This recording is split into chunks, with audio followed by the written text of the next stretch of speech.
हां, देवरडा गावच्या शाळेमध्ये मशन बंद पडलं असताना आम्ही परत अधिकाऱ्यांच्या निरीक्षण आणून दिलं.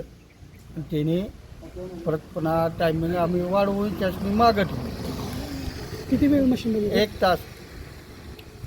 सुरुवातीलाच मशीन हां, सुरुवातीलाच 1 तास बंद पडलं होतं. हां, त्यांनी मशीन बदललं का काय केलं? हां, मशीन बदललं आम्ही. म्हणजे बदलायला लावलं. हां, मशीन बदलायला लावलं. मी मशीन बदलून परत चालू झालं. त्यामुळे मतदार थांबून राहिले का काय? मतदार त्यामुळे थांबून राहिले होते. तेवढंच टायमिंग आता त्याने आम्ही पुढं वाढवून मागितलं.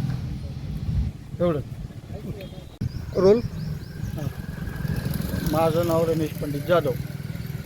तासभर सकाळी 1.25 तास मशीन बंद होती. तेवढंच आम्ही सांगितले की आम्हाला पुढलं टायमिंग तेवढंच वाढवून द्या. एवढं.